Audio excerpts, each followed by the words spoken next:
En réalité, nous sommes face à une situation qui peut être interprétée comme un refus délibéré des autorités de trancher l'affaire. Ils ont tous les moyens juridiques à leur disposition pour la trancher. Pourquoi? Parce que les règles qui régissent le fonctionnement de la Cour suprême, notamment si je ne m'abuse l'article 33, donne la latitude, quand on est en face dans une république en ce genre d'affaires, au ministre de la Justice de convoquer ce qu'on appelle les deux chambres de la Cour suprême, la chambre administrative et la chambre judiciaire, afin que de nouveau, elle statue sur l'affaire. Pourquoi? Parce qu'on peut rendre une décision de justice, même en dernier ressort. Et puis on se rend compte que, dans son application, elle peut déboucher sur de graves troubles à l'ordre public. Le législateur a pris une décision à l'époque, dans l'affaire Thierry Tan, Thierry Tan, Ivoire Café, quand Thierry Tan a gagné son procès contre la base, et qu'on lui versait des milliards de francs CFA. C'est le président Bédier et son régime qui ont fait voter une loi qui permettait à la Cour suprême de se soustraire à l'application de cette décision-là. La Cour suprême avait une décision pour Thierry Tan, mais par une loi, on avait sursis à son exécution, en demandant aux deux chambres de se réunir pour dire cette décision-là, si on l'applique, la banque s'écroule. Donc, pour les amis des droits importants, l'État décide de la suspendre. On en est dans le même cas. Il y a un droit fondamental qui est celui du droit au logement, qui a été violé.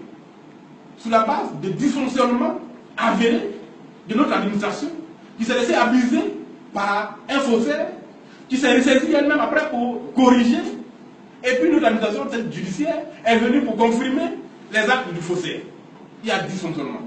Donc, responsabilité de l'État. Le bénéficiaire de cette décision, qui est Ali Fawaz, va l'exécuter. On se rend compte qu'à l'exécutant, il viole gravement des droits fondamentaux. Et donc, trouble l'ordre public. La présence des enfants sur le terrain et de la rue est une violation permanente de l'ordre public. Donc, quand c'est comme ça, l'État doit intervenir. Parce que les policiers étaient sur le terrain. Quand Ali Fawaz a cassé les maisons, eux ont été envoyés, requis par le procureur, pour exécuter une décision de justice. Quand ils ont aidé le bénéficiaire de la décision à expulser les enfants, les policiers devaient se retirer du terrain. Pour le reste, ce n'est pas leur problème. Mais Ali Fawaz a cassé les maisons. Et puis il maintenait les policiers sur le terrain pour l'aider à construire sa maison. Chaque jour, il avait 5 000. Et un officier de police, vous parlez du site Makori, était chargé de cela. Moi, j'étais à l'extérieur quand l'affaire a éclaté. Quand je suis rentré, quand j'ai vu ce dossier, je suis allé sur le terrain. Et puis, j'ai découvert que les policiers étaient là de façon totalement illégale. J'ai dû approcher le ministre de l'Intérieur, M. Bakayoko, pour lui dire, mais est-ce que vous êtes informé de ce fait? Des policiers sont venus aider quelqu'un à rendre une décision, et qu'après ça, ils se mettaient sur le terrain, payaient à 5 fois par jour. Il a dit non. Et même, j'ai passé au téléphone à un des policiers, à la demande du ministre. Il a parlé au ministre, il a rentré que il faisait c'est du bluff. Mais dans les minutes qui ont suivi, elle avait venu les ramasser tous. Et puis depuis, plus aucun policier n'est venu sur ce terrain. Et c'est ce qui a freiné Ali Fawaz. Sinon, il aurait déjà construit son R+100, comme on dit, sur le terrain. Donc aujourd'hui, c'est un refus pour moi délibéré.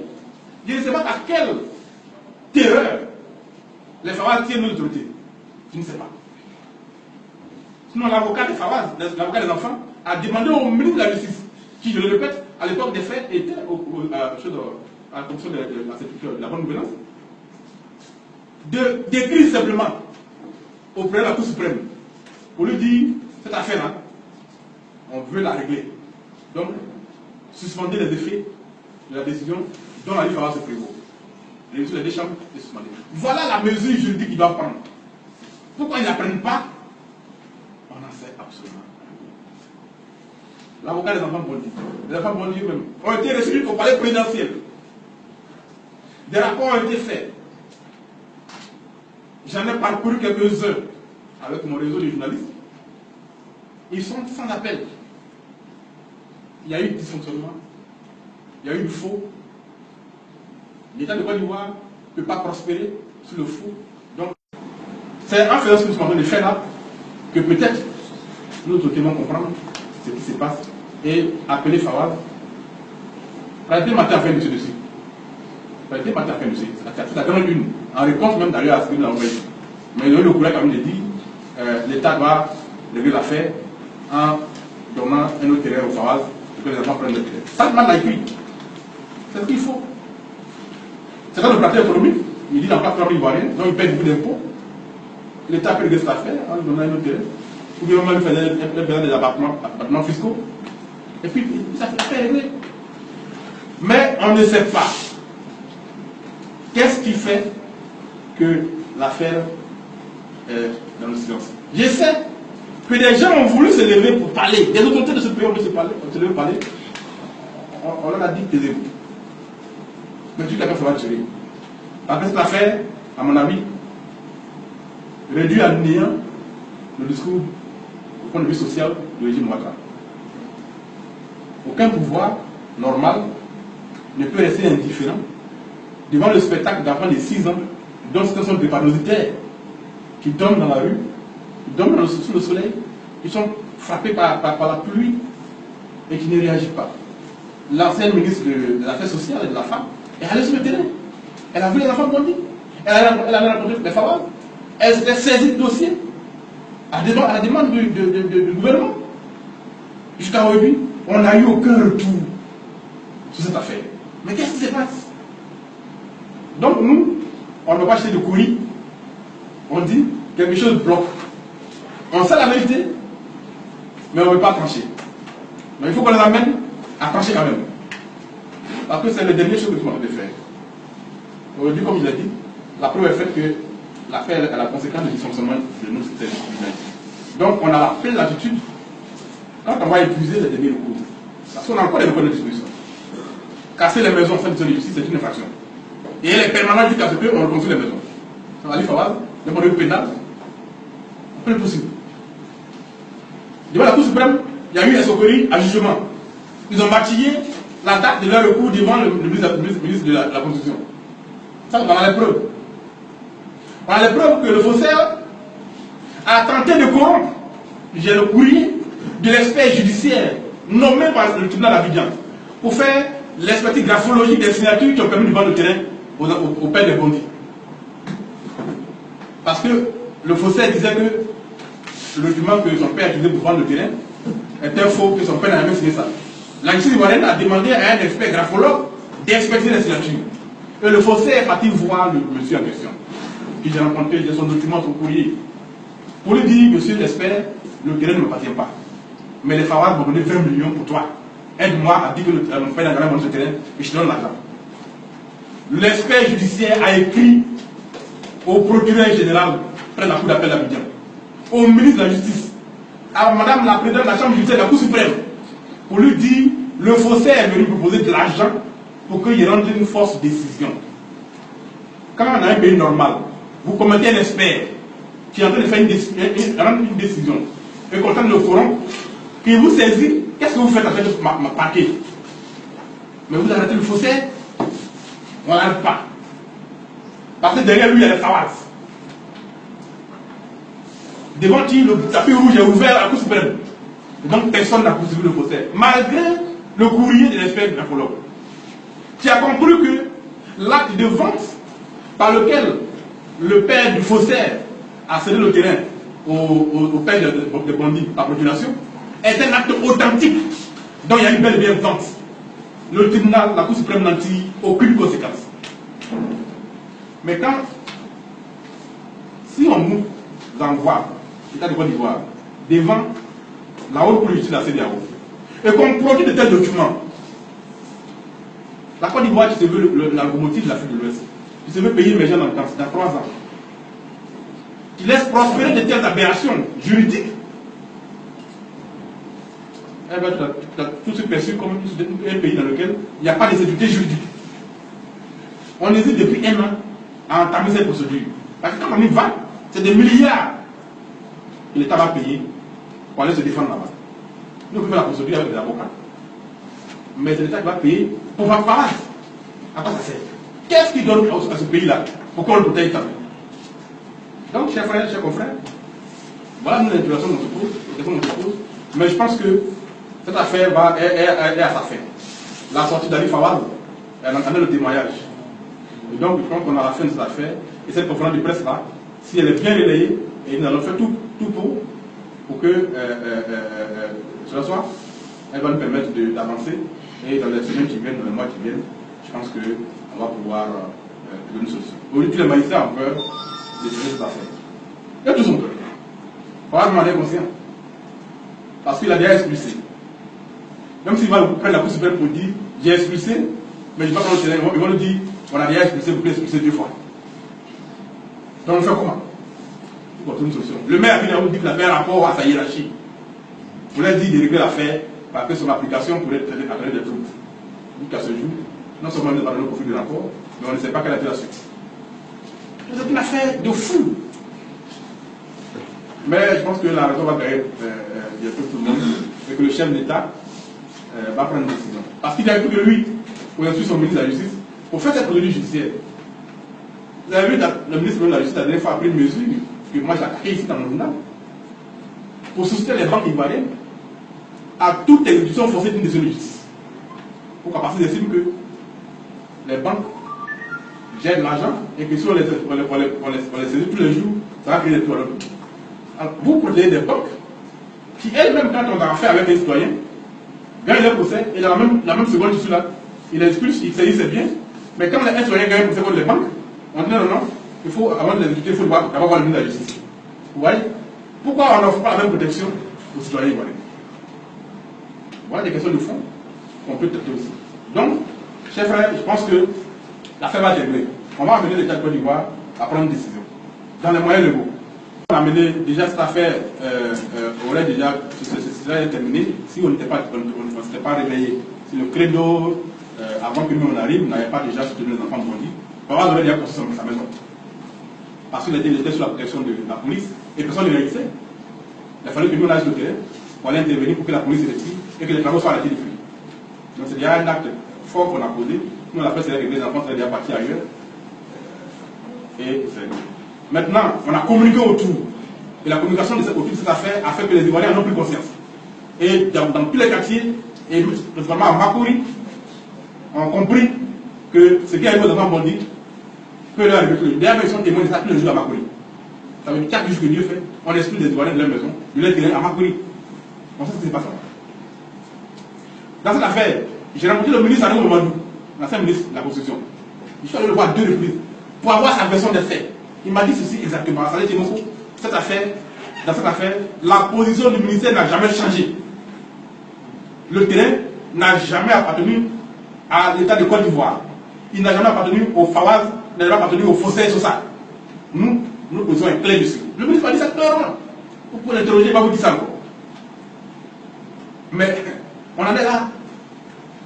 C'est comme si on était dans 2 États différents. Voilà.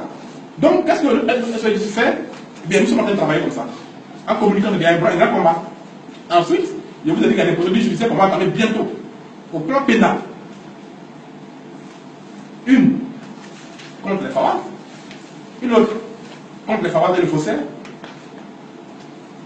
Et puis, quand on aura épuisé tous ces recours, parce qu'avant d'aller à l'extérieur, il faut avoir épuisé tous les recours internes. Quand on aura compris que définitivement notre pays, notre État, nos dirigeants ne veulent pas traiter cette affaire, en ce moment-là, on doit se pouvoir ailleurs. Voilà la réponse que je peux vous donner. Et donc, nous sommes dans cette dynamique-là. Aujourd'hui, on a des avocats à notre disposition pour faire ce travail et ils sont prêts à le faire bénévolement. Bien, donc, on va conclure ce point de presse. Chers confrères, je voudrais vous dire merci pour le temps que vous avez pris de venir ce matin ici pour nous écouter.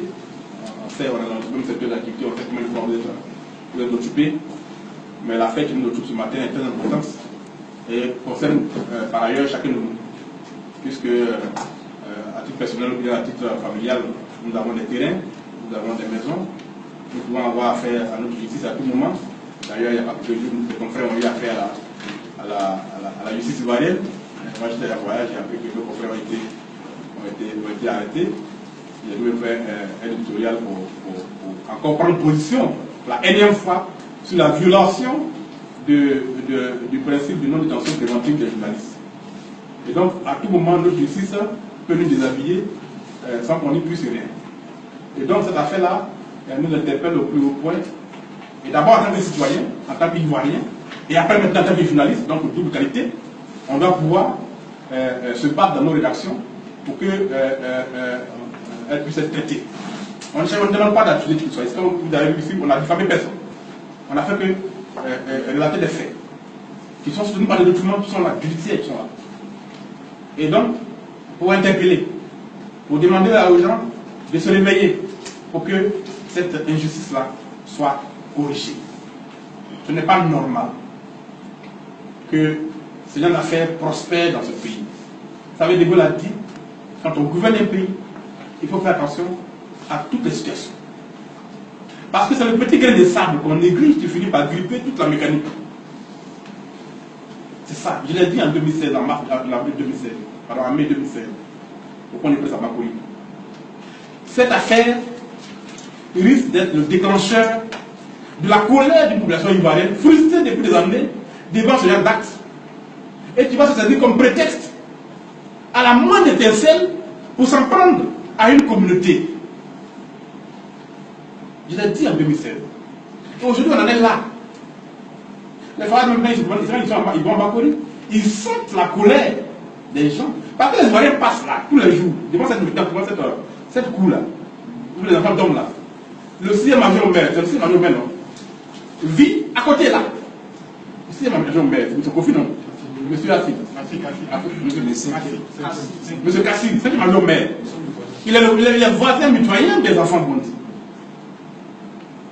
Il met son service, il rentre là. Jamais il n'est venu de Diabo. Jamais il n'a intervenu dans ça. Mais les Ivoiriens passent là. Et ils ressassent leur colère en voyant ça. Et ils en parlent dans les marchés. Et ils en parlent sur les réseaux sociaux. Mais on voit il y a des gens qui publient des documents, des tests extrêmement violents contre le maire Abi Raoul, contre sa municipalité, son conseil municipal, contre le chef d'État lui-même, contre nos autorités. On ne peut pas contrôler nous-mêmes en tant qu'organisateur de ce genre de choses. C'est ce que les gens écrivent. Pas tout contrôler. Ce n'est pas notre position. Mais qu'est-ce qu'on peut y faire si les autorités voient ça, ils disent rien. Donc, chers confrères, je voudrais qu'on retienne ça. Que c'est un combat que nous devons mener. Pas seulement pour les enfants mondis, mais pour tous les Ivoiriens qui sont dans cette situation. Voilà un qui est là, monsieur là, qui est concerné aussi par cette affaire, et aussi sur la difficulté. C'est vrai, il y a des situations où les acquéreurs sont en ordre dans leurs droits, où c'est tellement légal et dans les formes du droit qu'ils ont obtenu le terrain. Et que ceux qui sont là sans droit. C'est normal. Ça arrive et la force doit rester à la loi. Mais quand tout le monde est convaincu que dans une affaire, le droit n'a pas forcément été dit comme il devait se dire, il y a matière à s'interroger et à faire pas d'arrière. Parce qu'on ne peut pas me dire dans ce pays. Il y a quelqu'un qui m'a dit, mais la Cour suprême qu'est-ce que vous voulez qu'on fasse? Comme si ce n'était pas vrai, mais la Cour suprême m'a dit, mais monsieur le ministre. C'est le ministre, il dit, monsieur le ministre. Donc si votre petit frère, ça va faire un braquage, et que vous deux portez le même nom, que votre population qui fait, et que le papier d'Abidjan vous poursuit, et qu'en transmettant le document, en rendant la décision, le tribunal, au lieu de dire Kassi Alexis, l'auteur du braquage, il dit Kassi Jean, et que la décision en dit un le sort. Parce que c'est la Cour suprême qui a donné cette décision-là, on doit autoriser la loi à vous mettre au poteau pour vous fusiller. Quand même on sait qu'il y a eu erreur sur le nom, on fait comment? On dit non, la Cour suprême a donné la décision, donc tuons-le, on ne peut rien faire comme ça. Non, monsieur. On rectifie ça. C'est la même situation.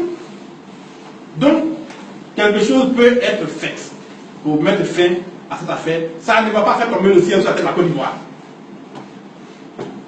Un terrain acquis à 25 millions, Ali Fawad dit que l'année aujourd'hui a 250 millions de dépenses dessus. On l'appelle pour lui dire, mais tu as fait quoi? Pour dépenser 250 millions sur un terrain que tu n'as pas construit. Personne n'interpelle. C'est de ça qu'il s'agit. Donc, je voudrais que vous nous souteniez par votre plume, par vos contributions sur les réseaux sociaux, parce que là-bas, même si dans votre rédaction, il y a des pesanteurs insoupçonnés sur les réseaux sociaux, on est libre. Même si vous connaissez le là aussi. Mais pour le moment, on est encore libre de faire des commentaires objectifs et puis les Ivoiriens vont s'en servir. Donc, je voulais vous remercier pour votre déplacement. Tout à l'heure, Taki va s'occuper de vous.